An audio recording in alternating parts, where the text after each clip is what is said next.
reguladas por la insulina, que son vías de señalización de la insulina. Una vez que la insulina interacciona con su receptor y este es activado, se inicia el encendido de cascadas de señalización que depende de un orquestado número de interacciones proteicas. Hay dos vías principales de transducción que son activadas por la acción de la insulina.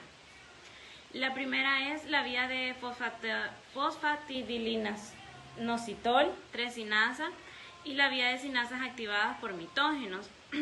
Ambas vías regulan la mayoría de las acciones de la insulina, asociadas a la regulación del metabolismo energético, de la expresión genética y de efectos mitogénicos.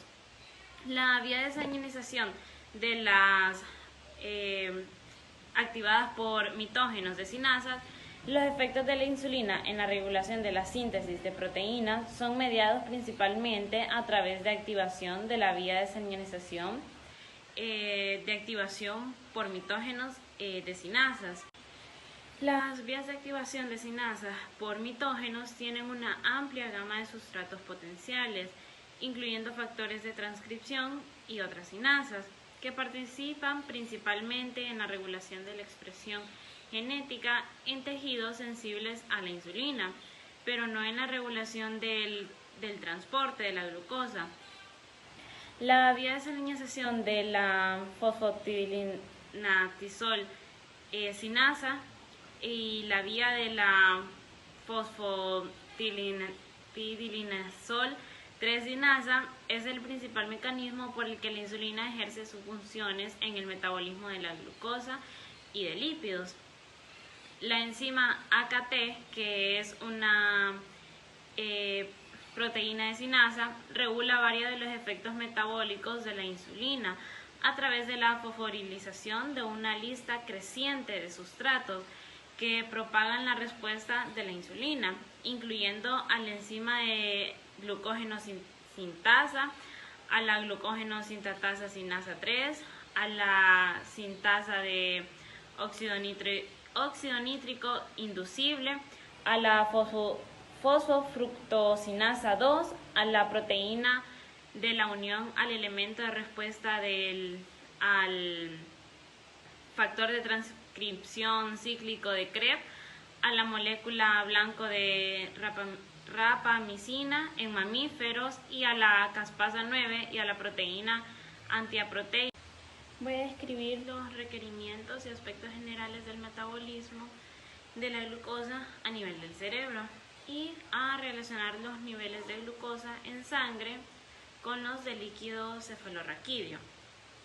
El cerebro utiliza aproximadamente el 20% de la glucosa total metabolizada.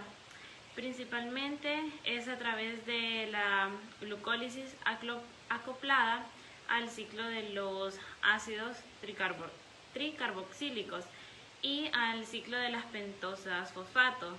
Una gran proporción de la glucosa consumida por el ciclo de los ácidos tricarboxílicos es la producción de energía. La vía de las pentosas fosfato, por otro lado, suministra sustratos esenciales. Dependiendo del estado de desarrollo o de la región del cerebro, así es como se sintetiza.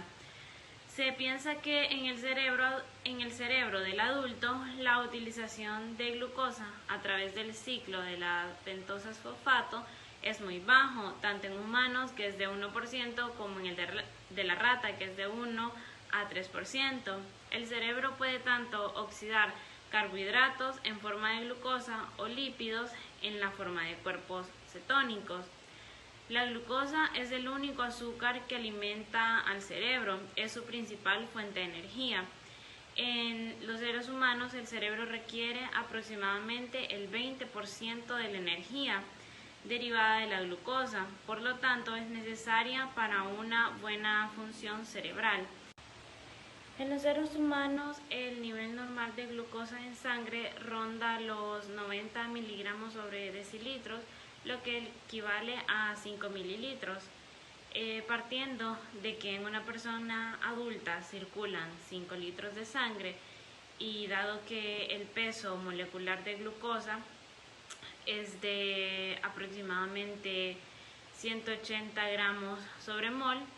El peso de la glucosa que circula en la sangre ronda los 3.3 gramos y los 7 gramos en total.